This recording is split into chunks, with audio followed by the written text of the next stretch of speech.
Nagsimula ang lahat noong araw ng ama. Binigyan lang ako ng anak kong si Amelia ng medyas na 800, 800 piso. Isang simpleng regalo, puno ng hiya. Samantalang ang biyenan niya, nagsuot ng Rolex na 550,000. Pera ko.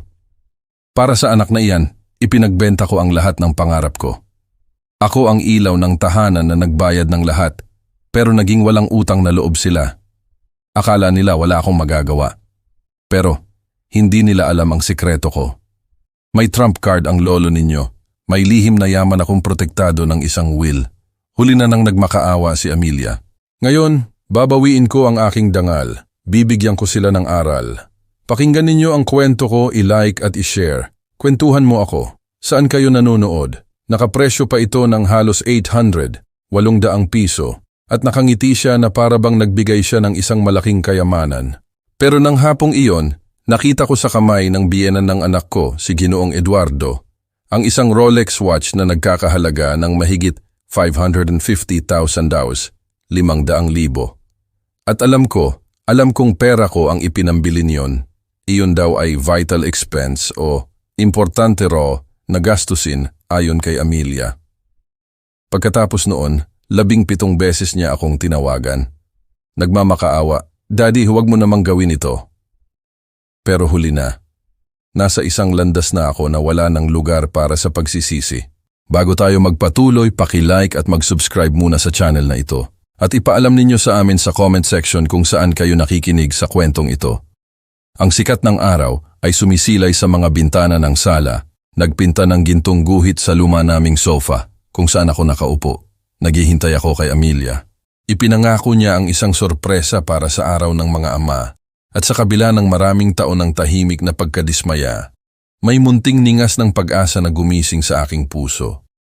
Ang lumang orasan sa ibabaw ng mantel ay patuloy na nagtik. Bawat segundo ay paalala ng panahon at pagod na inilaan ko para sa kanya. 20 taon na ang nakalipas mula nang pumanaw ang kanyang ina, ang aking pinakamamahal na si Elena. Bawat sakripisyo ay nakaukit sa aking mga buto. Ang aming bahay ay bahagyang amoy lemon polish, isang ugali na nakuha ko pa kay Elena. Ngunit ang mga litrato ng pamilya sa istante ang tunay na nagpapatibay sa akin. Si Amelia noong bata pa siya, ako na nakangiti sa tabi niya noong kanyang graduation. Kaming magkasama, laging kaming dalawa. Narinig ko ang doorbell at bumigat ang aking dibdib. Binuksan ko ang pinto. At nakita ko si Amelia. Ang kanyang buhok ay maayos na nakatali. Ang kanyang designer coat ay masyadong bago para sa aming simpleng subdivision dito sa Maynila. May hawak siyang maliit na gift bag. Ang papel ay gusot na parabang minadali. Ang asawa niyang si Romeo ay nakatayo sa likod niya. Ang ngiti niya ay kasing kinis ng kanyang mamahaling sapatos. "Happy Father's Day, Daddy," sabi ni Amelia. Ang boses niya ay matamis ngunit may talim. Tulad ng isang blade na binalot sa sutla, isinuksok niya ang bag sa aking mga kamay. Ang ngiti niya ay pilit, parang nagpo-pose siya para sa isang litrato na ayaw niya talagang kunan. Pinilit kong ngumiti, ang aking mga daliri ay humaplos sa magaspang na papel. "Salamat, anak!" Magaan ang bag, walang laman. Umupo ako sa sofa, batid na nakatingin sila sa akin. Si Amelia ay nag-aabang, si Romeo ay bahagyang natatawa. Lumakas ang tiktak ng orasan, o baka pulso ko lang. Inilabas ko ang isang pares ng madilim na medyas, ang uri na makikita mo sa isang bilihan ng murang gamit na may presyong 800. Ang price tag ay nakakabit pa, nakasabit na parang nanunukso. Sumikip ang aking dibdib, ngunit pinanatili kong walang emosyon ang aking mukha. "Medyas," sabi ko, itinaas ang mga ito. "Praktikal. Matagal ko nang pinangarap ang mga ito." Ang tawa ni Amelia ay mataas, pilit. "Eksakto, isang bagay na kapaki-pakinabang, hindi ba? Hindi mo naman kailangan ng mamahalin." Ang kanyang makinis na kuko ay kumislap habang inaayos niya ang kanyang scarf. Kaswal ang kanyang kilos, ngunit sadyang ginawa, isang paalala ng agwat sa pagitan namin. Tumawa si Romeo, nakasandal sa frame ng pinto. "Oo, Lolo Felipe, isa kang simpleng tao. Hindi na kailangan ng kung ano-anong luho." Ang tono niya ay puno ng pagmamataas at naramdaman kong lumiit ang silid, naging makapal ang hangin sa kanilang pagmamayabang. Tumango ako. Inayos ang medyas ng may pag-iingat na hindi ko naman talaga nararamdaman. Pinahahalagahan ko kayong dalawa.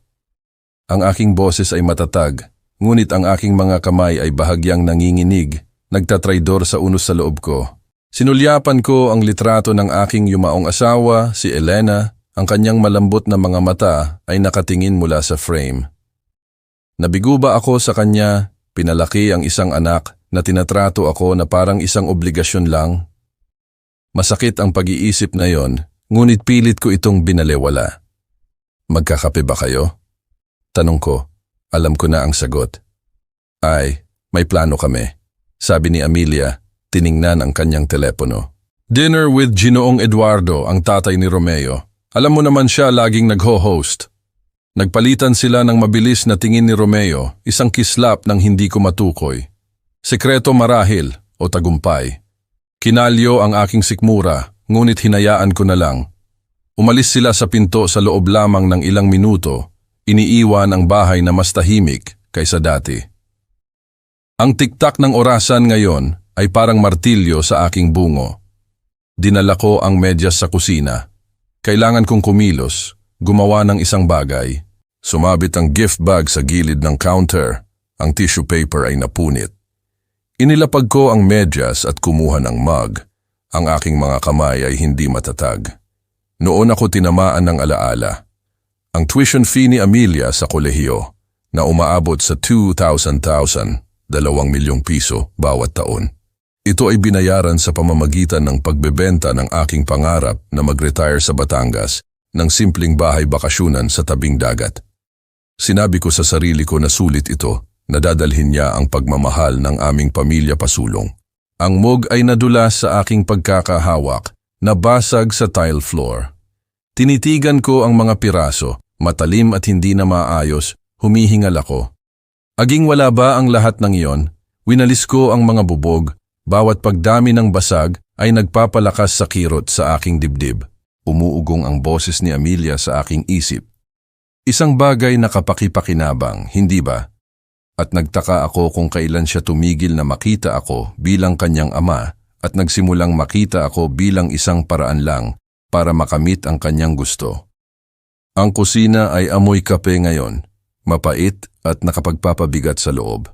Umupo ako sa mesa. Ang medyas ay nangiinis sa akin mula sa counter. Nakabukas ang aking laptop, isang ugali mula sa mga taon ng pagtingin sa mga work email. Ngunit ngayon, nag-click ako sa social media. Kailangan ko ng distraction. Doon ko nakita. Isang litrato na pinost ni Amelia 1 oras na ang nakalipas. Si Ginoong Eduardo, ang ama ni Romeo, nakangiti sa isang mesa ng restaurant. Ang kanyang pulso ay pinalamutian ng kumikinang na Rolex. Ang uri na sumisigaw ng pera. Ang kanyang caption ay, sa pinakamahusay na biyenan, isang regalo na akma sa kanyang klase. Nanlamig ang aking dugo. Nag-click ako sa larawan, nag-zoom in. Ang mukha ng relo ay kumikislap sa ilalim ng ilaw ng restaurant. Hindi maitatanggi. Naalala ko ang tawag niya 2 buwan na ang nakalipas, ang kanyang boses ay nanginginig. Daddy, kailangan ko ng 550,000. Mahalaga ito para sa mga medical bills. Ipinadala ko ang pera ng araw na iyon, walang tanong-tanong. Nanginginig ang aking mga kamay habang nakatingin sa screen. Ang medyas ay nakalimutan na, ang orasan ay patuloy na nagtik, at may isang bagay sa loob ko ang naputol, hindi nang malakas, ngunit tahimik, tulad ng isang lock na sumasarado. Tinawagan ako ni Amelia ng 17 beses sa hapon na iyon. Ang kanyang boses ay nagpapanik. Daddy, huwag mong gawin ito. Pero hindi niya alam, nasa isang landas na ako na wala ng lugar para sa pagsisisi. Ang kusina ay madilim na ngayon. Ang liwanag ng hapon ay sinakop ng nagtitipong mga ulap. Ang mga bubog ng basag na mug ay nasa basurahan, ngunit ang mapait na lasa ng pagtataksil ay nanatili, mas matalim kaysa sa kape na lumalamig sa aking tasa. Ang screen ng laptop ay nagliliyab. Ang Rolex ni Ginoong Eduardo ay nasusunog sa aking mga mata. Nag-zoom in ulit ako, na para bang ang mga pixels ay maaaring magbunyag ng ilang pagkakamali. Ilang paliwanag. Ang caption ni Amelia ay nang-iinis sa akin. Isang regalo na akma sa kanyang klase. Ang aking mga daliri ay nanginginig sa keyboard sa galit na hindi ko naramdaman sa loob ng maraming taon. 550,000.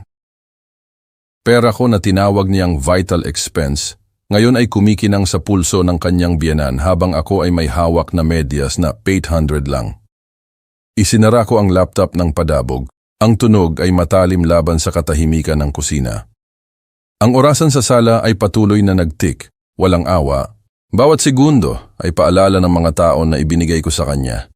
Bawat late shift, bawat pangarap na ipinagpaliban. Tumayo ako. Ang aking upuan ay kumalampag sa tile at kinuha ang aking jacket. Kailangan ko ng hangin, espasyo para makapag-isip, anumang bagay upang mapawi ang galit na nakakapit sa aking dibdib. Ang medyas ay nanatili sa counter, ang price tag nito, isang tahimik na akusasyon. Sa labas, ang subdivision ay masyadong perpekto. Maayos na mga damuhan, namumulaklak na mga halaman, isang fakad ng pagkakaisa na nagtatago ng kabulukan sa ilalim. Ang langit ay mabigat, nangangako ng ulan, at ang hangin ay amoy basa. Naglakad ako patungo sa parke. Ang aking mga hakbang ay mabilis, na para bang matatakasan ko ang larawan ng relong iyon. Nag-vibrate ang aking telepono sa aking bulsa. Si Amelia na naman, ang kanyang ika-17 tawag sa araw na ito. Binaliwala ko ito, ang vibration sa aking hita. Isang mahinang echo ng aking pulso. Daddy, wag mong gawin ito, ang pakiusap niya kanina. Pero ano ang akala niya ang gagawin ko? Patatawarin siya, magpapanggap na hindi ko nakita? Tahimik ang parke, ang mga duyan ay bahagyang umuugoy sa simoy ng hangin. Tumigil ako sa lumang wooden bench kung saan ko siya inuugoy, ang kanyang tawa ay pumupuno sa hangin. Isang alaala ang sumulpot, hindi inaasahan. Siya noong 6 na taong gulang, nakatali ang kanyang buhok, nangangako na siya ay magiging little girl ko palagi. Naniniwala ako sa kanya noon, naniniwala sa koneksyon na binuo namin pagkatapos ng pagkamatay ni Elena. Ngayon, ang pangakong iyon ay parang kasinungalingan, kasing walang laman ng gift bag na ibinigay niya sa akin. Umupo ako, ang bench ay umingit sa ilalim ko, at tinitigan ang walang laman na duyan. Ang Rolex ay kumikislap sa aking isip, isang panunukso na hindi ko maalis.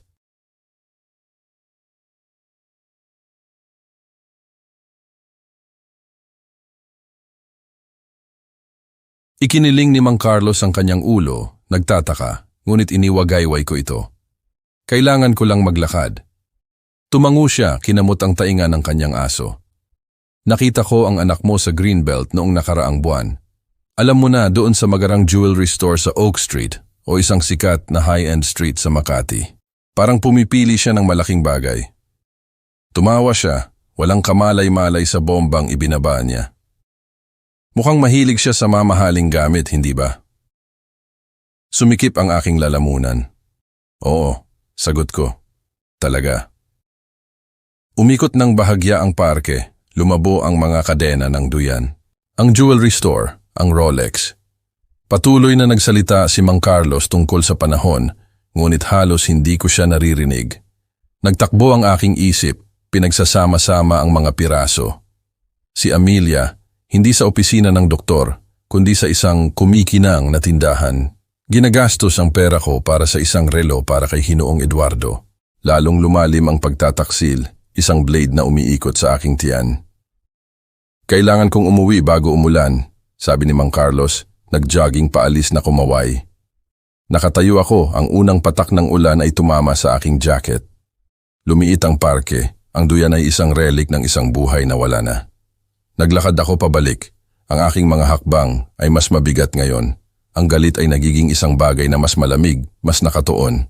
Nagsinungaling si Amelia at tumawa si Romeo. At ako ang naging tanga na nagtiwala sa kanila. Bumalik sa kusina, nandoon pa rin ang medyas, isang kaawa-awang kaibahan sa kinang ng Rolex. Binuksan ko ulit ang aking laptop, ang litrato ay nasa screen pa rin. Ang aking mga kamay ay matatag na ngayon, wala na ang panginginig.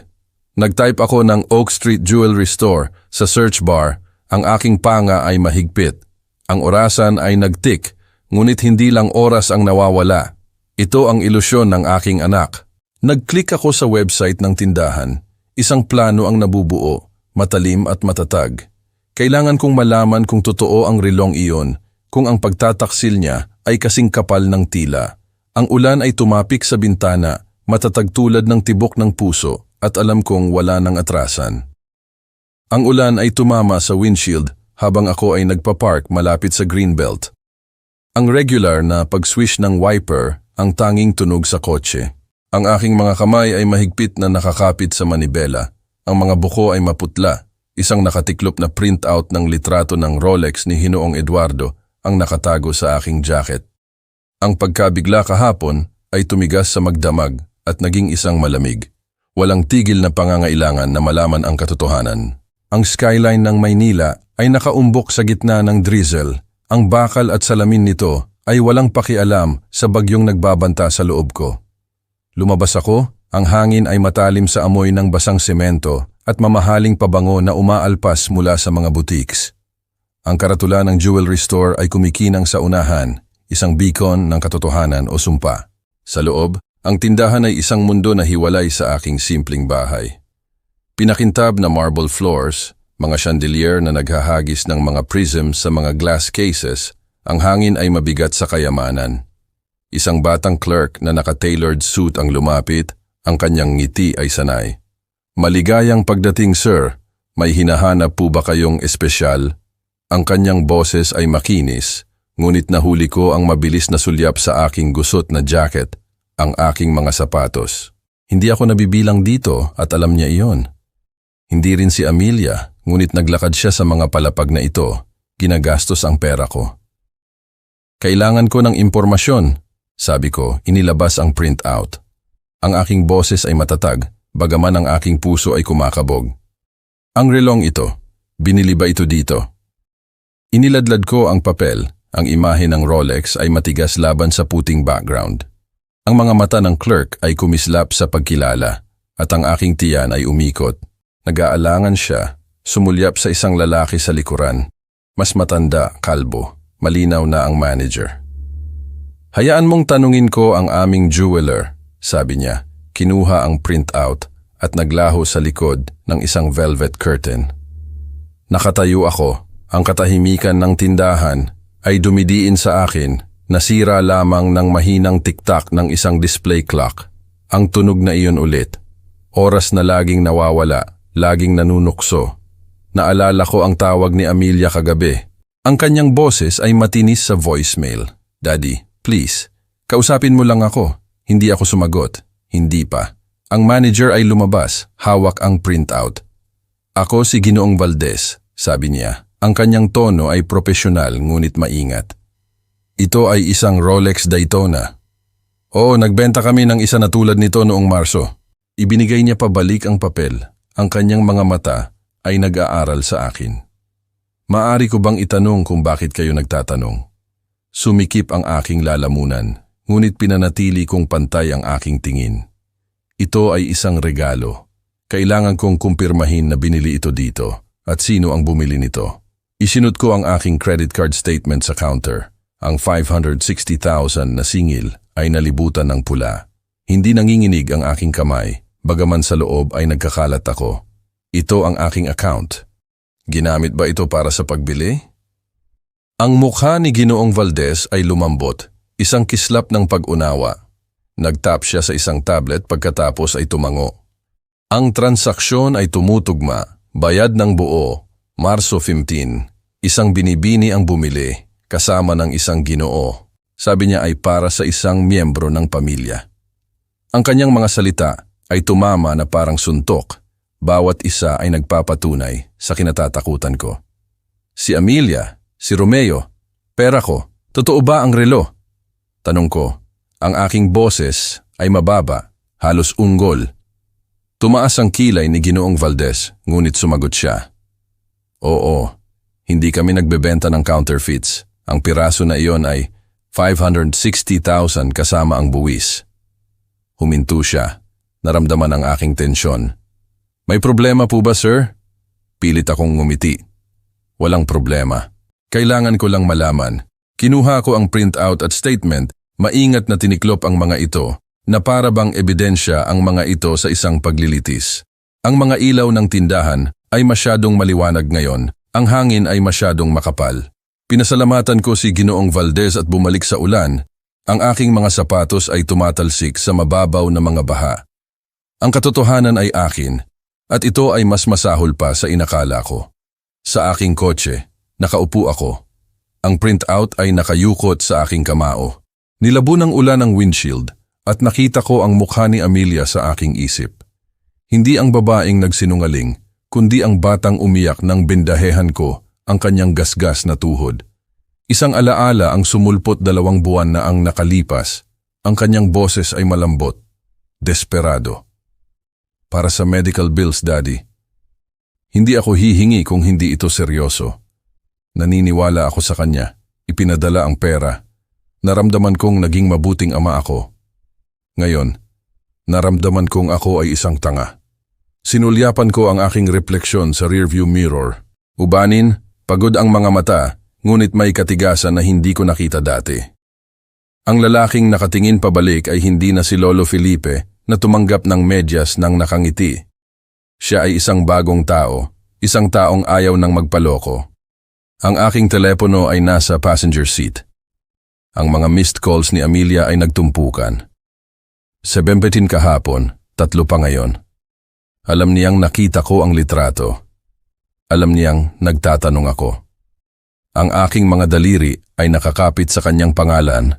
Ang screen ay kumikinang sa madilim na kotse. Lalong lumakas ang ulan, isang drum roll para sa darating na komprontasyon. Pinindot ko ang call. Ang aking panga ay mahigpit at naghintay habang nagri-ring. Anumang sasabihin niya, hindi nito mababago ang katotohanan. Ang orasan sa aking isip ay lumakas. Binibilang ang pababa sa isang bagay na hindi maiiwasan. Ang ulan ay tumama sa bubong ng aking kotse. Isang walang tigil na drum beat na tumutugma sa pulso sa aking sentido. Nakapark ako sa labas ng aking bahay. Ang subdivision ay nababalutan ng dilim ng gabi. Ang aking telepono ay kumikinang sa aking kamay tulad ng isang sandata. Ang printout ng Rolex ni Ginoong Eduardo ay nakayukot sa passenger seat. Ang mga gilid nito ay nakakurba tulad ng isang nagkasalang sikreto. Ang aking hinlalaki ay nakakapit sa pangalan ni Amelia. Ang kanyang mga missed calls, 20 na ngayon, nagtatambak na parang mga akusasyon. Ang katotohanan na natuklasan ko sa jewelry store ay nasusunog sa aking dibdib. 550,000. Pera ko na ginastos sa isang relo para sa kanyang biyenan habang ako ay nakakuha ng medyas. Pinindot ko ang call, ang aking panga ay mahigpit, ang ulan ay nagpapalabo sa mundo sa labas. Nag-click ang linya at sumabog ang boses ni Amelia, matalim at walang pasensya. Daddy, sa wakas. Bakit hindi ka sumasagot? Ang kanyang tono ay isang halo ng ginhawa at iritasyon na para bang ako ang may utang sa kanya.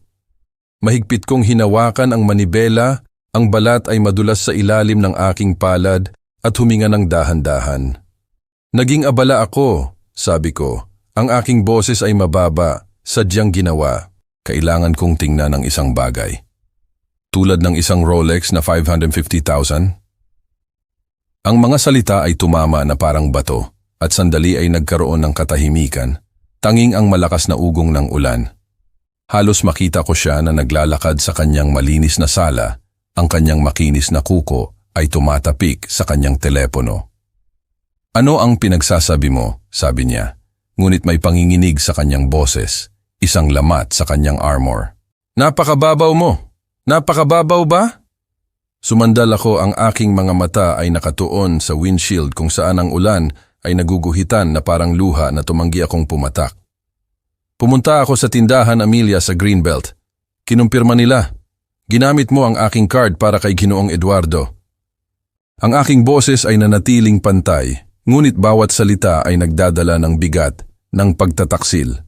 Ang orasan sa aking isip ay nagtik, walang tigil. Binibilang ang mga segundo ng kanyang pag-aalangan. Tumawa siya, isang pilit na tunog. Diyos ko, palagi mo na lang ginagawang malaking issue ang wala. Regalo iyon. Okay. Marami nang nagawa sa amin si Ginoong Eduardo, hindi mo maiintindihan. Ang kanyang pagmamataas ay masakit, ngunit ang takot sa ilalim nito ang nakakuha ng aking atensyon. Nagkakalat siya. Regalo, ulit ko, ang aking tono ay walang sigla. Gamit ang pera ko, sinabi mo sa akin na para sa medical bills. Vital daw, sabi mo. Ang aking libreng kamay ay nagiging kamao. Ang mga kuko ay kumakagat sa aking palad. Ano pa ang sininungalingan mo? Hindi mo na ito negosyo, sabi niya. Ang kanyang boses ay tumataas at matinis. Ngayon, hindi mo na kontrolado kung ano ang gagawin ko. Hindi na ako bata, Daddy. Ang salitang Daddy ay isang panunuya, inihagis na parang dart. Naalala ko siya noong 16, nagmamakaawa para sa isang designer dress. Nangangako na gagawin niya akong proud. Naniniwala ako sa kanya noon. Ngayon, hindi na. Kung ganoon, kumilos ka na parang matanda, sabi ko. Ang aking boses ay malamig. Ipaliwanag mo, ngayon.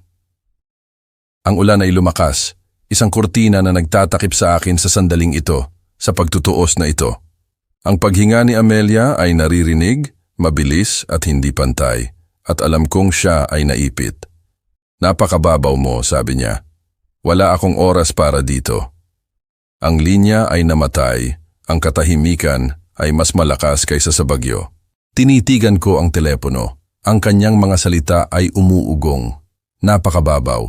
Hindi mo negosyo. Masakit ang aking dibdib. Ngunit hindi na lang ito sakit. Ito ay determinasyon, matigas at hindi nababago. Lumabas ako ng kotse. Ang ulan ay bumabasa sa aking jacket, sa aking buhok. Ang lamig ay nagbigay shock sa aking balat. Ngunit nilinis nito ang aking ulo. Binuksan ko ang notes app ng aking telepono. Ang aking mga daliri ay basa at tinype ang kanyang mga salita. Bawat isa ay isang brick sa kaso na aking binubuo. Hindi mo negosyo. Mababaw. Ang kalye ay walang laman. Ang mga bahay ay kumikinang sa init. Wala na akong pakiramdam. Akala ni Amelia ay maaari niya akong balewalain, ngunit nagkamali siya sa pagtantya. Hindi ako ang madaling utusan na akala niya. Sumandal ako sa kotse, ang ulan ay nagtitipon sa aking mga paa at naalala ko ang boses ni Elena, malambot ngunit matatag. Huwag mong hayaan na apak-apakan ka ng kahit sino, Felipe. Nabigo ako sa pangakong iyon ng napakatagal, ngunit hindi na ngayon. Nag-buzz ang aking telepono. Isang text mula sa isang hindi kilalang numero. Ginoong Felipe, ako si Atabuans. Esmeralda Reyes, abogado. Narinig ko na baka kailangan niyo ng tulong. Magkita tayo bukas, 9 a.m. sa 200 Ayala Avenue. Tinitigan ko ang mensahe, ang ulan ay nagpapalabo sa screen. Isang abogado, isang estranghero, nag-aalok ng tulong. Ang aking hinlalaki ay nakakapit sa reply. Ang orasan sa aking isip ay nagtik patungo sa isang bagong bagay. Ang sikat ng araw ay sumisilip sa mga blinds ng opisina ni Ate Shopta. Esmeralda Reyes, nagahagis ng mga guhit sa isang mesa na binabaunan ng mga papel at tasa ng kape. Ang hangin ay amoy lumang espresso at lumang libro, isang magulo na kaibahan sa malinis na high-rise sa labas ng Makati. Nakaupo ako sa tapat ni Esmeralda. Ang aking bank statement ay nakalatag sa harap ko tulad ng isang mapa ng aking mga pagkakamali. Ang bigat ng tawag kagabi kay Amelia ay nanatili. Ang kanyang kamandag. Napakababaw mo. Nanunuot pa rin. Ngunit dito sa magulong opisina, naramdaman ko ang isang kislap ng isang bagong bagay. Posibilidad. Ang orasan sa dingding ay nagtik. Ang mga kamay ay mabagal ngunit matatag. Isang paalala na ang oras ay hindi pa tapos sa akin. Sumandal si Esmeralda sa kanyang upuan. Ang kanyang gray blazer ay bahagyang gusot. Ang kanyang mga mata ay matalas sa kabila ng mga laugh lines na nagpa-frame sa mga ito. Kaya, sabi niya, tinatapik ang isang panulat sa kanyang mesa. Ang anak mo ay may gusto sa Rolex at may talento sa pagsisinungaling. Tama ba iyan? Ang kanyang boses ay direkta, may halong dry humor na nakahuli sa akin. Tumango ako. Pinilit kong ngumiti. Halos, oo, sabi ko. Ang aking mga daliri ay humahaplo sa gilid ng isang statement. Ang singil na 550,000 ay nakatingin sa akin, isang sugat sa itim na tinta. Ginamit niya ang aking card, nagsinungaling tungkol dito. At ang medyas na yon, naputol ako. Ang alaala ng mayabang ng ngiti ni Amelia ay nagpapaikot sa aking tiyan. Suminghal si Esmeralda. Medyas para sa araw ng ama. May lakas ng loob talaga ang bata. Sumandal siya, sinisiyasat ang mga dokumento, ngunit ang lakas ng loob ay hindi nagbabayad para sa mga relo. Pag-usapan natin ang mga opsyon. Gusto mong protektahan kung ano ang sayo, hindi ba? Ang kanyang tanong ay tapat, ngunit ang kanyang tono ay may init na nagpatibay ng tiwala ko sa kanya. O hindi ba babasa, nagpaalala sa akin na gusto ko siyang pagkatiwalaan. Gumana ako sa aking upuan. Ang silya ay umingit. Gusto ko, ngunit hindi ko alam kung saan magsisimula. Siya ang anak ko.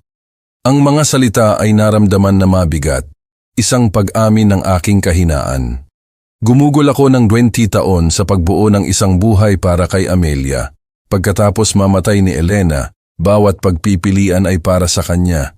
Walang biyahe sa Europa, walang hobbies, tanging ang kanyang kolehiyo, ang kanyang kasal, ang kanyang kinabukasan. At ngayon ito. Lumambot ang ekspresyon ni Esmeralda, ngunit ang kanyang boses ay nanatiling matatag. Hindi ikaw ang unang magulang na sinunog niya.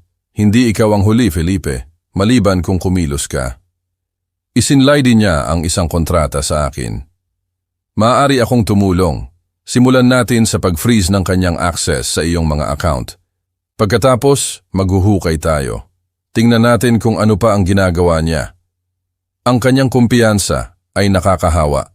Isang tulong na hindi ko inaasahan. Kinuha ko ang kontrata. Ang papel ay malamig laban sa aking mga daliri. Isang alaala ang sumulpot. Ang kasal ni Amelia. Ang kanyang nagliliwanag ng ngiti habang ibinibigay ko ang tseke para sa venue. Ang aking pangarap na magbakasyon sa Italia ay kumupas kasama nito. Sinabi ko sa sarili ko na sulit ito. Ngayon, nakita ko lamang ang kanyang kamay sa aking card. Ang kanyang mga kasinungalingan ay nagtumpukan. Nilagdaan ko ang kontrata, ang aking panulat ay matatag, isang tahimik na panata sa sarili ko. Tumango si Esmeralda, inayos ang mga papel. Mabuti, sisimulan natin sa iyong bangko. Kakailanganin ko ng mga detalye, bawat transaksyon na hinawakan niya. Huminto siya, ang kanyang mga mata ay nakatingin sa akin. Sigurado ka ba tungkol dito? Hindi lang ito pera, pamilya ito. Tumayo ako, naglakad patungo sa bintana. Ang Maynila ay nakalatag sa ibaba, ang pulso nito ay walang tigil. Ibinigay ko sa kanya ang lahat, sabi ko. Ang aking boses ay mababa. Oras na para bawiin ko ang isang bagay. Ang mga salita ay kakaiba, ngunit tama. Ang orasan ay nagtik sa likod ko, ang ritmo nito, isang tawag sa aksyon. Hindi pagsisisi. Pinag-usapan namin ang mga detalye, accounts, timelines, legal na hakbang. Ang humor ni Esmeralda ay pumutol sa tensyon. Ang kanyang biro tungkol sa pagtuturo kay Amelia ng halaga ng pera ay nagdulot ng isang tunay na tawa mula sa akin. Umalis ako sa kanyang opisina na mas magaan, ang araw ay mainit sa aking mukha habang naglalakad ako sa Ayala Avenue. Sa unang pagkakataon sa loob ng ilang araw, naramdaman kong umuusad ako, hindi lang nagre-react. Sa aking kotse, tiningnan ko ang aking telepono. Ugali lang. Isang bank alert ang lumabas. Isang bagong transaksyon, 140,000, sinubukan sa aking card. Ang pangalan ni Amelia ay nakakabit dito. Isa pang matapang na pagkuha. Sumikip ang aking panga, ngunit hindi ako nagulat. Ang orasan sa aking isip ay lumakas. Nag-uudyok sa akin. Anumang binibili niya, malalaman niya kaagad na ang aking kabutihang loob ay may limitasyon. Ang marble floor ng bangko ay kumikinang sa ilalim ng mga fluorescent lights. Ang lamig nito ay tumatagos sa aking sapatos habang nakatayo ako sa counter. Ang hangin ay umuugong sa mababang drone ng isang air conditioner, matalim laban sa init ng hapon ng Mayo sa labas. Sa aking kamay, isang form upang harangan ang access ni Amelia sa aking credit card. Ang mga linya nito ay matigas at pinal. Ang aking panulat ay nakakapit, ang bigat ng 20 taon. Ang kanyang tawa, ang kanyang luha, ang aking mga sakripisyo ay dumidiin laban sa desisyon. Ngunit ang kinang ng Rolex, ang kanyang mapang-uyam na napakababaw mo, ay nalunod ang lahat. Nilagdaan ko ang ingay ng tinta ay isang maliit na matapang na kilos. Ang orasan sa aking isip ay nagtik ng matatag, naguudyok sa akin. Sinuri ng manager, isang payat na lalaki na may salamin, ang form. Ito ay magkakabisa kaagad, sabi niya. Ang kanyang boses ay maikli, profesional. Ang card secondary user, si Amelia Thompson, ay aabisuhan. Sumulyap siya sa akin na parabang naghihintay ng pag-aalangan. Tumango ako. Ang aking mukha ay blangko, ngunit ang aking pulso ay tumatakbo. Notification. Malalaman niya kaagad. Pinahahalagahan ko, sabi ko. Isinlide ang form pabalik. Ang aking mga kamay ay matatag, ngunit sa loob ay nakikipaglaban ang tagumpay sa isang tahimik na kirot. Ang pag-block sa kanyang card ay hindi lamang tungkol sa pera. Ito ay tungkol sa pagbawi ng dignidad na niyurakan niya. Umalis ako sa bangko, ang mga salamin na pinto ay sumirko sa likod ko at pumasok sa sikat ng araw ng Maynila. Nagmaneho ako patungo sa isang kalapit na cafe upang makipagkita kay Esmeralda. Ang lugar ay puno ng ingay ng tanghalian. Ang amoy ng sariwang kape ay nagpatibay sa akin habang umuupo ako sa tapat niya. Nandoon na siya, ang kanyang laptop ay bukas. Isang kalahating kain na scone sa isang plato. Well, tanong niya, itinaas ang kanyang kilay. Pinutol mo ba ang plug? Nilagdaan at tapos na, sabi ko, isang mahinang ngiti ang humahatak sa aking mga labi. Pinuwersahan na siyang umalis. Ang mga salita ay naramdaman na mabuti, solid, tulad ng isang pinto na sumasara. Ngumiti si Esmeralda, sumandal. Tiyak na mas magugustuhan niya iyan kaysa sa medyas na nakuha mo. Ang kanyang humor ay matalim, ngunit ang kanyang mga mata ay may tahimik na respeto. Ang anak mo ay malapit ng matutunan kung ano talaga ang ibig sabihin ng isang praktikal na regalo. Tinapik niya ang kanyang laptop. Kinukuha ko ang mga records. Maaaring makahanap pa tayo ng kanyang shopping sprees. Handa ka na ba sa matutuklasan natin? Tumango ako, humihigop ng aking kape. Ang pait nito ay tumutugma sa aking mood. Kailangan kong malaman ang lahat. Isang alaala ang kumislap.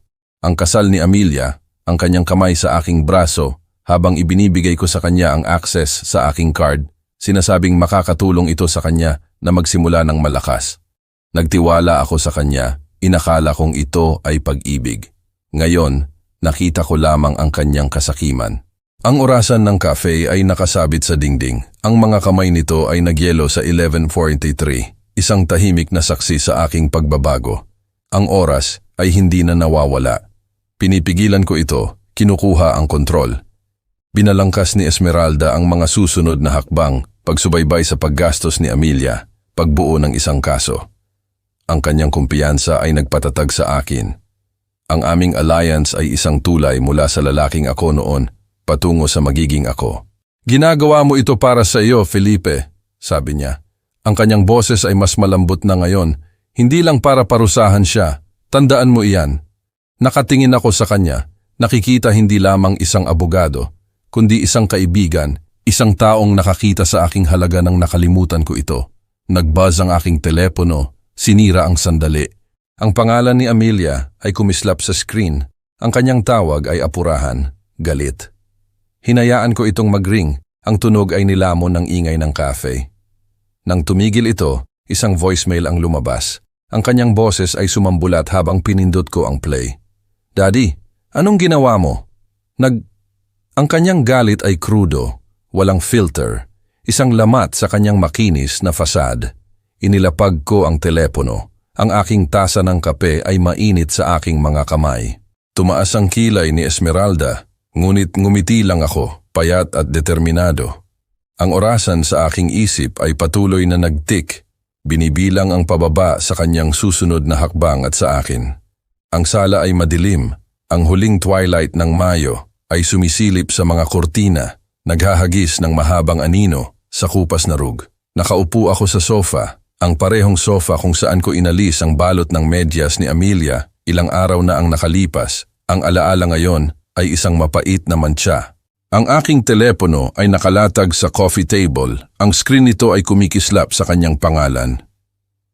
17 tatawag sa nakalipas na oras, bawat isa ay isang tibo sa aking determinasyon. Ang lumang orasan sa mantel ay tumigil taon na ang nakalipas, nakatingin ng tahimik. Ang mga nagyayelong kamay nito ay isang salamin sa aking desisyon na pigilan ang kanyang mga manipulasyon.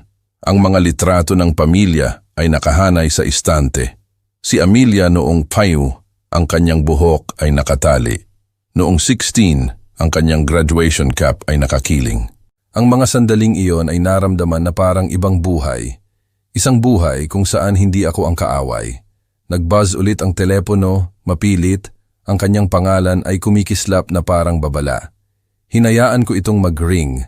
Ang aking mga daliri ay humahaplos sa gilid ng isang photo frame. Si Elena at Amelia na tumatawa sa isang parke. Huminto ang vibration, pagkatapos ay nagsimula muli isang voicemail sa pagkakataong ito. Pinindot ko ang play, naghahanda. Sumabog ang boses ni Amelia, matinis at matalim. Daddy, anong clay ang ginawa mo? Ang kanyang mga salita ay isang blade, humihiwa sa katahimikan. Tapos na para bang ako ang nagsinungaling na gumastos ng 550,000 sa isang Rolex para kay Ginoong Eduardo habang ibinibigay sa akin ng medyas na 800 lang.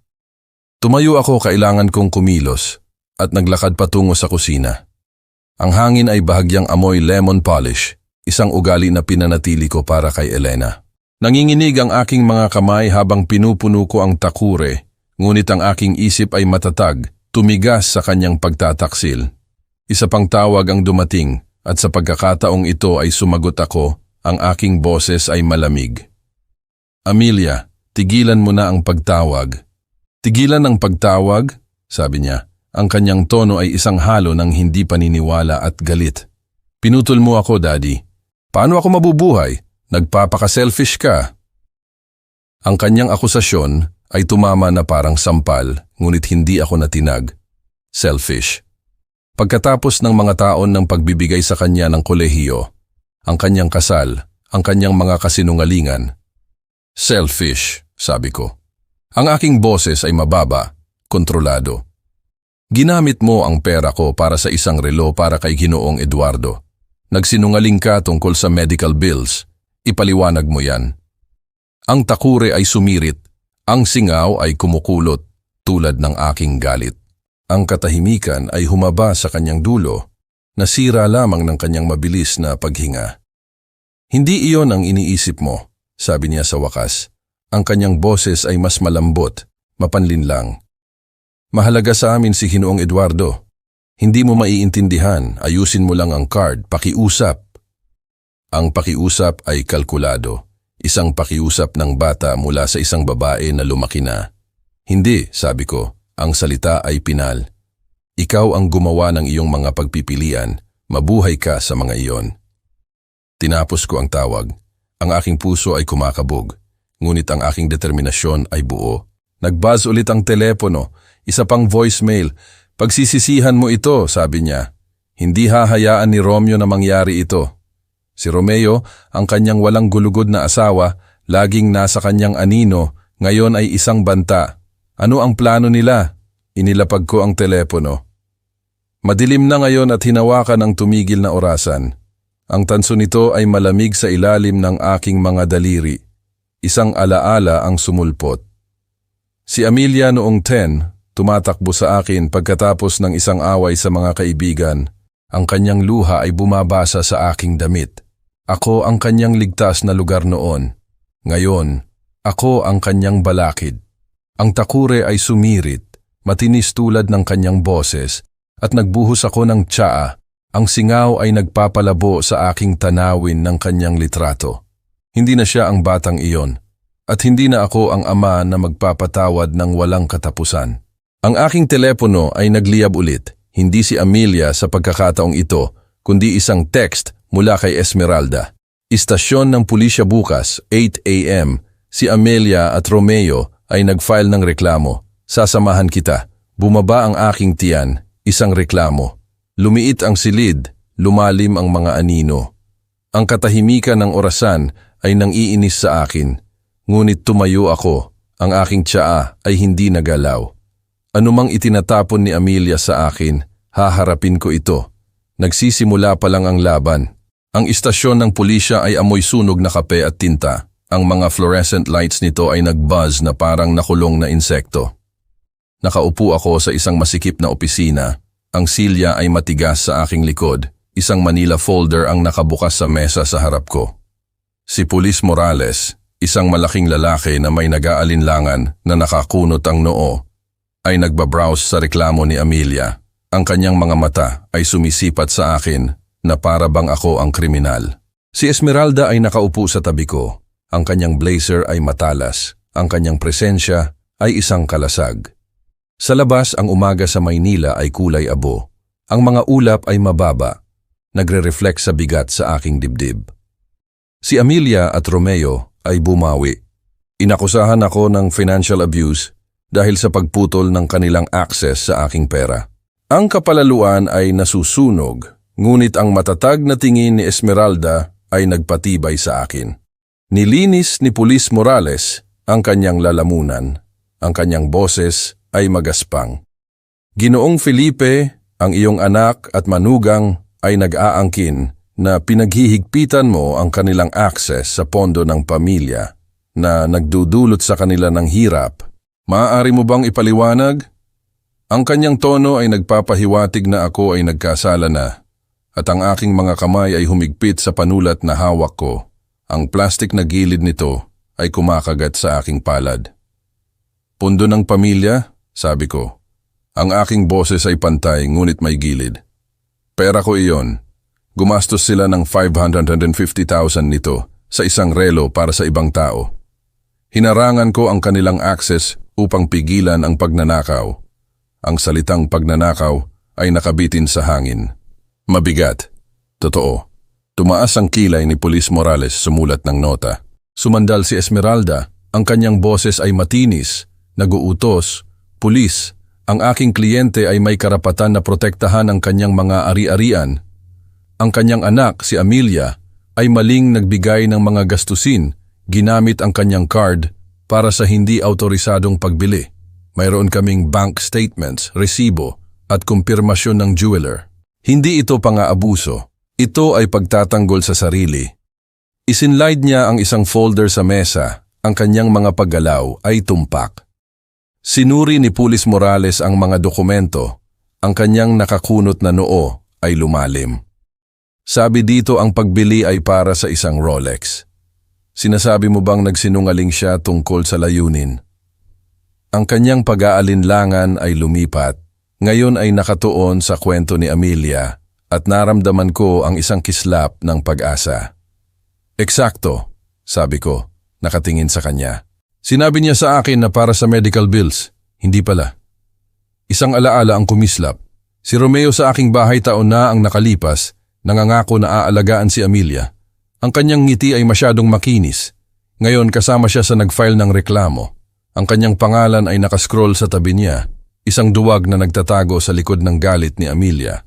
Hinaplos ni Esmeralda ang aking braso, isang banayad na senyas upang manatiling kalmado.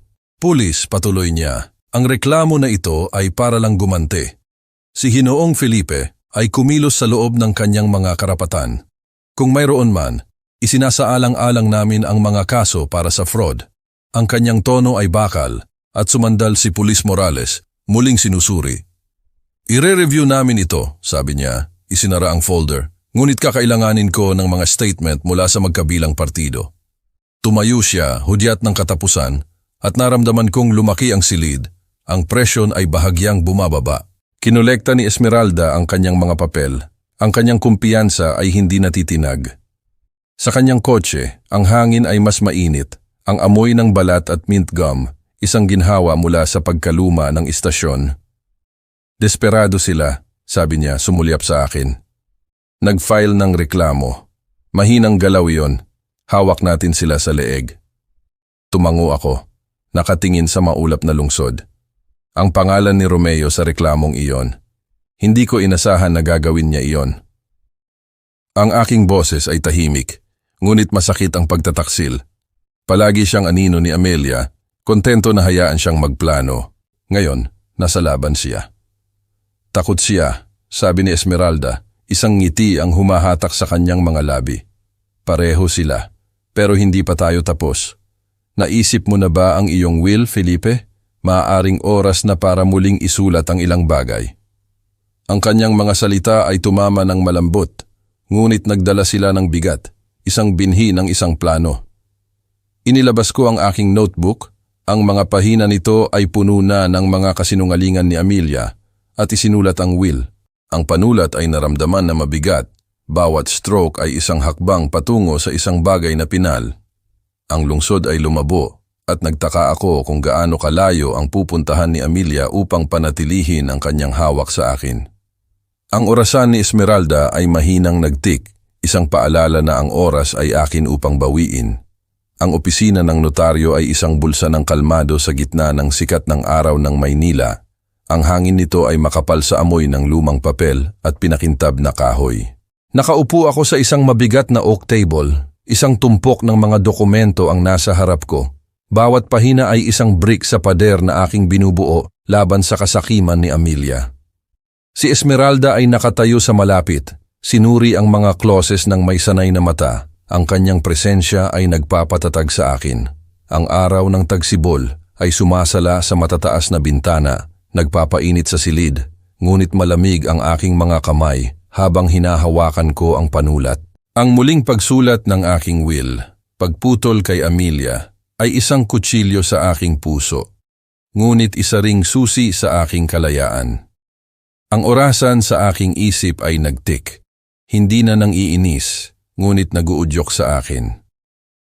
Inayos ng notaryo, isang malambot magsalita na babae na may pilak na buhok, ang kanyang salamin. Ginong Felipe, ang bagong will na ito ay magtatalaga ng iyong estate sa isang trust kay Binibining Esmeralda bilang executive. Tama po ba? Ang kanyang boses ay banayad, ngunit ang tanong ay nagdala ng bigat ng katapusan. Tumango ako, ang aking lalamunan ay masikip. Tama po, sabi ko. Ang aking boses ay matatag sa kabila ng kirot. Walang direktang beneficiaries. Ang mga salita ay naramdaman na parang isang pagtataksil sa mga pangako na ginawa ko kay Elena, kay Amelia. Sinisiguro ang kanyang kinabukasan. Pinapanatili ang aming pamilya na buo. Ngunit sinira iyon ni Amelia, ang kanyang kasinungalingan na 550,000, isang bali na hindi ko maaayos. Nahuli ni Esmeralda ang aking mata. Ang kanyang ngiti ay maliit ngunit naghihikayat. Ginagawa mo ang tama, Felipe. Pinuputol nito ang kanilang mga pangarap sa iyong pera. Clean break. Ang kanyang tono ay magaan, ngunit ang kanyang mga salita ay nagpatatag sa akin. Saka, isa akong magaling na executive, dagdag niya, kumindat. At tumawa ako, ang tensyon ay bumaba sandali. Nilagdaan ko ang unang pahina. Ang panulat ay malakas na gumalaw sa tahimik na silid. Isang alaala ang sumulpot, ang pagbalangkas ng aking orihinal na will pagkatapos ng pagkamatay ni Elena. Si Amelia, 12 pa lang, ang kanyang kinabukasan ang tanging focus ko. Nagpuyat ako, nagpaplano na ibigay sa kanya ang lahat. Security, pag-ibig, isang legacy. Ngayon ay binubura ko ang kanyang pangalan, bawat pirma ay isang paghihiwalay. Tinataka ng notaryo ang mga pahina. Ang kanyang mga paggalaw ay tumpak at naramdaman ko ang isang kakaibang ginhawa tulad ng pagtanggal ng bigat na matagal ko nang dinala. Tapos na ang lahat, sabi ng notaryo. Isinlide ang mga dokumento sa isang folder. Ang mga kopya ay i-file sa pagtatapos ng araw. Pinasalamatan ko siya. Ang aking boses ay malayo at sinundan si Esmeralda palabas sa hangin ng tagsibol. Ang lungsod ay umuugong, vibrant, buhay, at naramdaman ko ang isang kislap ng enerhiya na iyon sa aking sarili.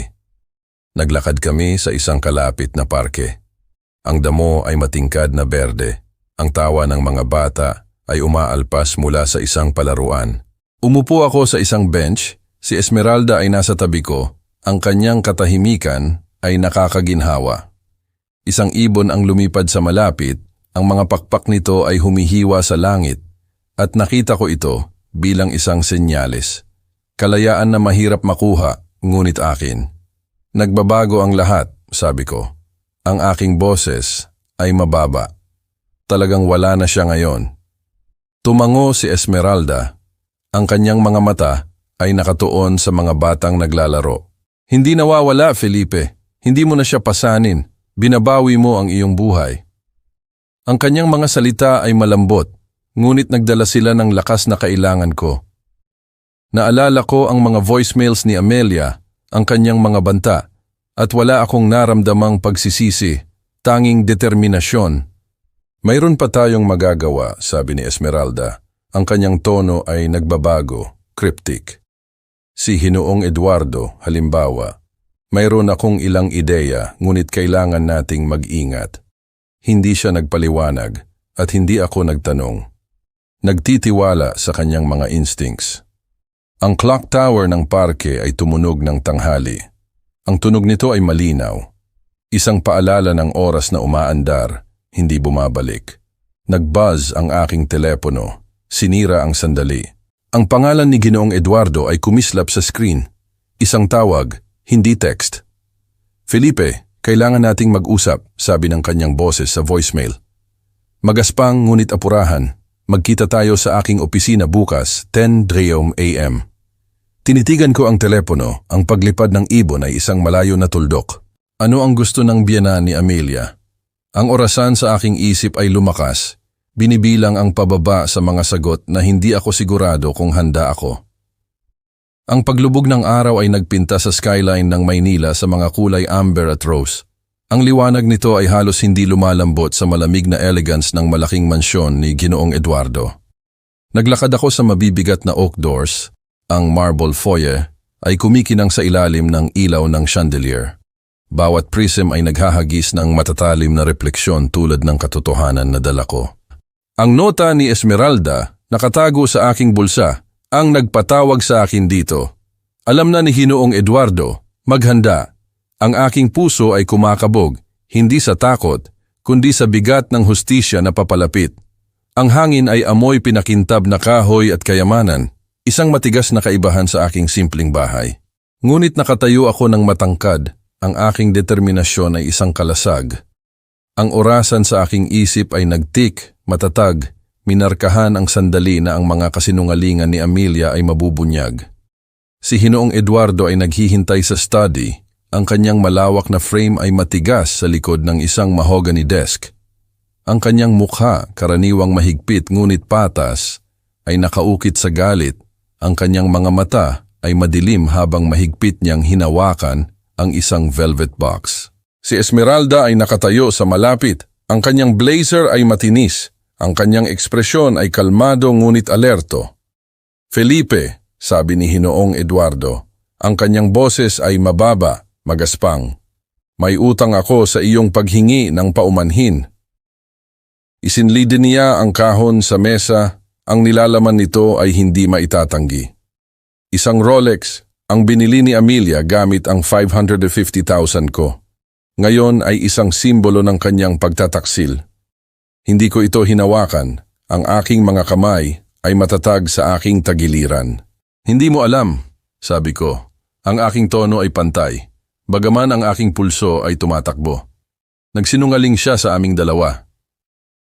Ang mga salita ay simple, ngunit nagdala sila ng mga tao ng sakripisyo, tuition, mga maling pangarap, lahat para sa isang anak na ipinagpalit ang aking pag-ibig para sa isang relo. Sumikip ang panga ni Ginoong Eduardo, ang kanyang mga daliri ay nanginginig habang binubuksan niya ang kahon. Ang Rolex ay kumikinang, ang mukha nito ay nanunuya sa ilalim ng ilaw ng study. Sinabi niya sa akin na regalo niya ito, sabi niya. Ang kanyang boses ay nanginginig sa pagkasuklam. Sabi niya ay para magpasalamat sa aking suporta. Hinding-hindi ko ito kinuha kung alam kong sa iyo ito. Ang kanyang katapatan ay humiwa sa kayamanan ng silid. At sa unang pagkakataon, nakita ko hindi ang makapangyarihang negosyante, kundi isang lalaking tinaksil tulad ko. Lumapit si Esmeralda, ang kanyang boses ay tumpak. Maling ipinakita ni Amelia ang pondo, Ginoong Eduardo. Mayroon kaming mga bank records, ang kanyang pirma, ang patutuo ng jeweler. Ginamit niya ang pera ni Felipe nang walang pahintulot. Ang kanyang mga salita ay isang scalpel. Naglalantad ng sugat. Sumulyap siya sa akin, isang tahimik na siko upang manatiling malakas. Ibinagsak ni Ginoong Eduardo ang kahon ng sarado. Ang tunog ay matalim. Siya ay nagpapalambing sa aking negosyo din, sabi niya. Ang kanyang mga mata ay naniningkit. Nagpipilit para sa isang papel, nagbibigay ng mga pahiwatig tungkol sa mga investment. Akala ko ay ambisyon iyon, ngayon nakikita ko na kasakiman iyon. Ang kanyang pag-amin ay nanatiling mabigat, isang clue sa mas malalim na mga plano ni Amelia, ngunit hindi siya nagpaliwanag at hindi ako nagtanong. Hindi pa. Hinarap ko ang kanyang tingin, ang aking boses ay matatag. Ayoko ng awa mo, Ginoong Eduardo. Gusto ko kung ano ang tama. Ang mga salita ay naramdaman na parang isang panata, hindi lang sa kanya, kundi sa sarili ko, sa alaala ni Elena. Tumango siya, itinulak ang kahon sa akin. Kunin mo, sabi niya. Iyo iyan, at ako ang bahala kay Amelia. Ang kanyang tono ay nangako ng mga kahihinatnan at naniwala ako sa kanya. Kinuha ko ang kahon. Ang bigat nito ay nagpatibay sa akin, isang nasasalat na piraso ng aking dignidad ang ibinalik. Umalis kami sa study, ang kamay ni Esmeralda ay humaplos sa aking braso sa tahimik na suporta. Sa labas, ang hangin ng gabi ay malamig. Ang ugong ng lungsod ay malayo. Sa aking kotse, binuksan ko ang kahon. Ang Rolex ay kumikinang sa lumalamlam na liwanag. Isang alaala ang sumulpot. Si Ginoong Eduardo sa isang family dinner taon na ang nakalipas, pinupuri ang puso ni Amelia. Ang kanyang pagmamalaki ngayon ay nabasag. Isinarak ko ang kahon, ang aking mga daliri ay matatag. Hindi lang ito relo. Ito ay patunay na hindi ako ang tanga na akala ni Amelia. Nag-buzz ang aking telepono. Isang missed call mula kay Amelia na sinundan ng isang text. Kailangan nating mag-usap. Ang screen ay kumikinang sa madilim na kotse. Ang kanyang mga salita, isang pakiusap o isang trap. Inilapag ko ang telepono, ang kahon ng Rolex ay mabigat sa aking kandungan at sinimulan ang makina. Ang orasan sa aking isip ay patuloy na nagtik, binibilang ang pababa sa kanyang susunod na hakbang. Ang araw ng umaga ay nagpainit sa porch ng aking bahay sa Maynila. Ang mga sinag nito ay humahabol sa hamog sa mga halaman. Ang kanilang mga petals ay nanginginig sa simoy ng hangin. Nakatayo ako sa pinto, ang aking kamay ay nasa knob, ang ingay ng floorboard sa ilalim ng paa ay isang pamilyar na ginhawa. Ang text ni Amelia kagabi, kailangan nating mag-usap, ay nanatili, ngunit hindi ko inaasahan na magpapakita siya. Hindi nang ganito. Nakatayo siya sa porch kasama si Romeo, ang kanyang buhok ay nakalugay, ang kanyang mga mata ay namumula, ang kanyang karaniwang poise ay naghihiwalay na parang isang lumang sinulid. Si Romeo ay nakatayo sa tabi niya.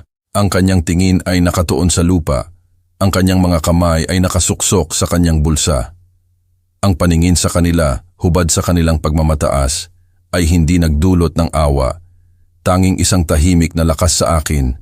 Ang orasan sa aking isip ay nagtik, matatag, minarkahan ang katapusan ng kanilang hawak. Binuksan ko ang pinto ng mas malawak ngunit nanatili sa threshold. Ang aking mga braso ay nakakrus. Ano ang gusto mo? Ang aking boses ay kalmado, hindi nababago, malayo sa ama na minsang natunaw sa kanyang luha. Ang porch ay amoy sariwang lupa. Ang mga bulaklak ay isang paalala ng buhay na binuo ko nang wala ang kanyang mga kasinungalingan. Nanginginig ang mga labi ni Amelia, ang kanyang boses ay nabasag. Daddy, pakiusap. Humihingi kami ng tawad. Nagkamali kami. Mahigpit niyang hinawakan ang kanyang purse. Ang kanyang mga kuko ay kumakagat sa balat. Isang kaba na hindi ko nakita mula pa noong kanyang teenage years. Ang relo, ang pera, isa iyong pagkakamali. Hayaan mo kaming itama.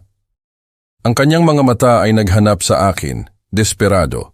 Ngunit nakita ko ang kalkulasyon sa ilalim ng pag-asa na bibigay ako.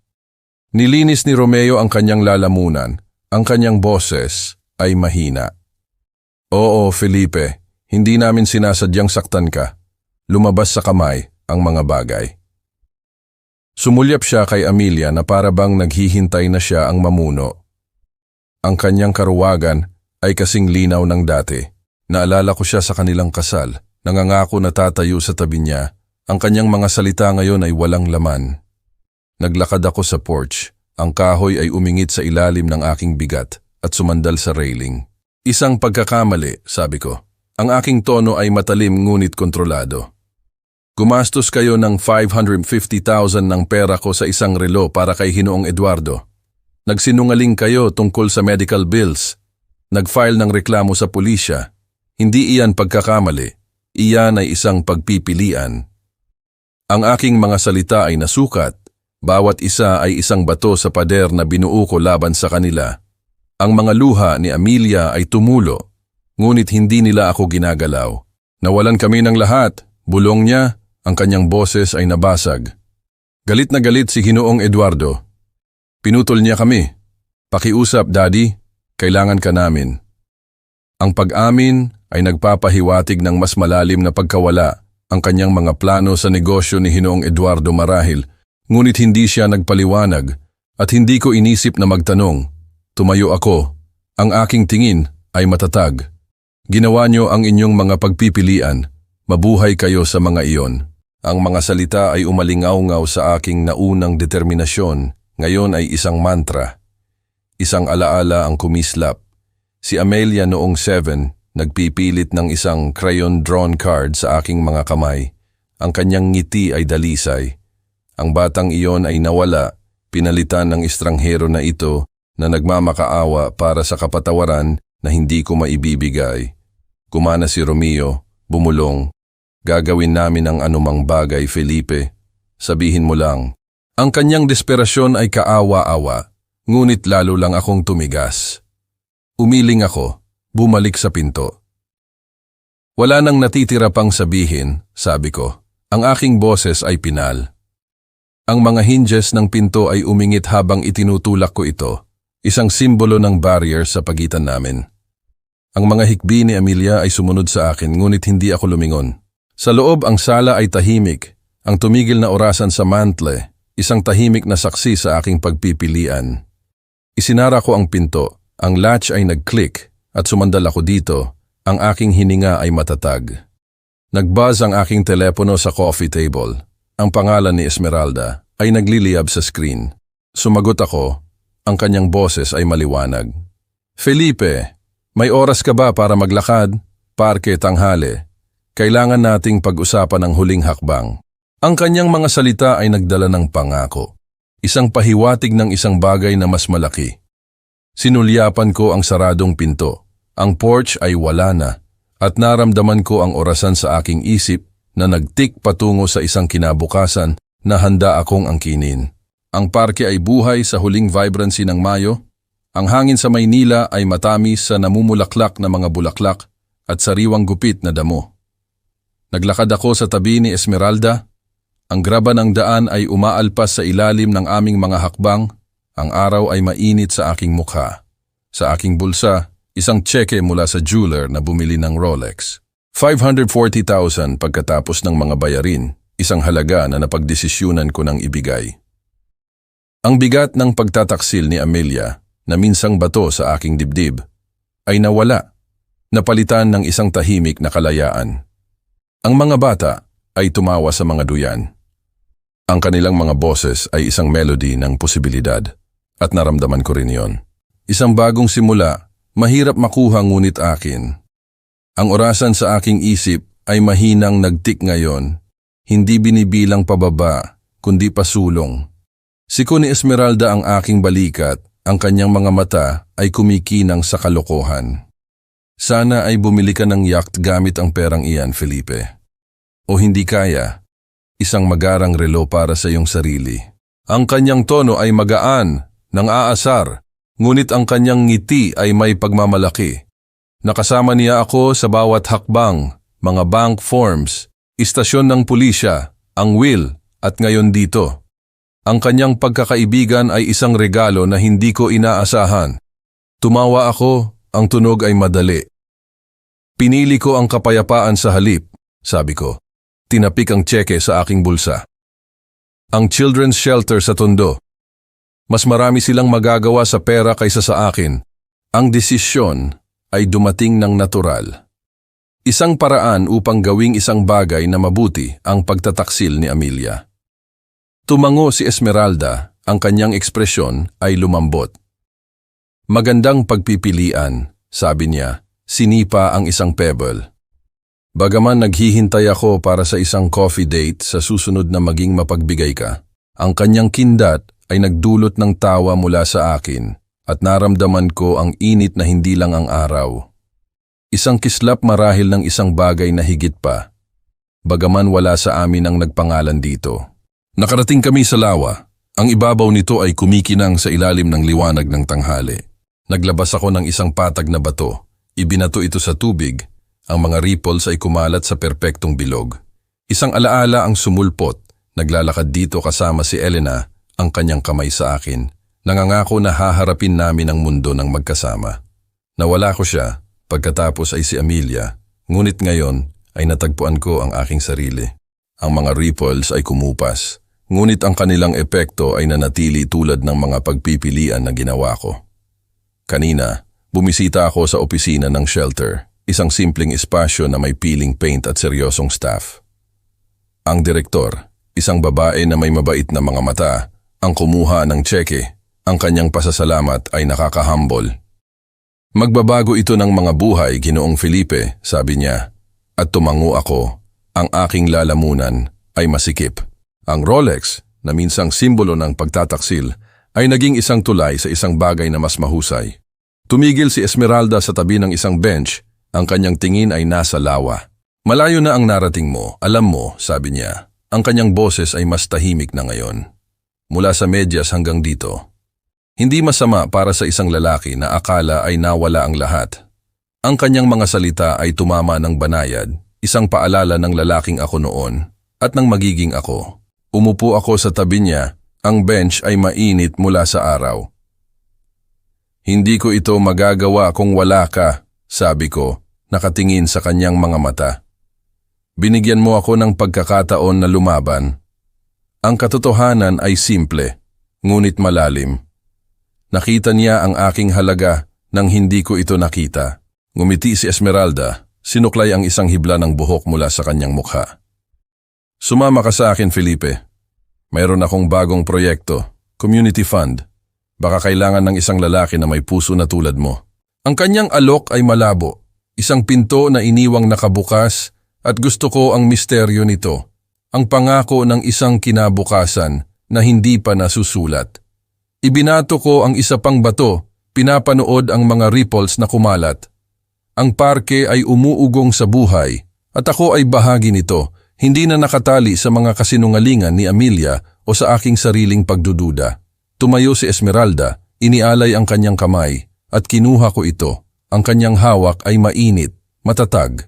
Naglakad kami, ang kanyang tawa ay humahalo sa simoy ng hangin. At alam kong anuman ang susunod na dumating, handa ako.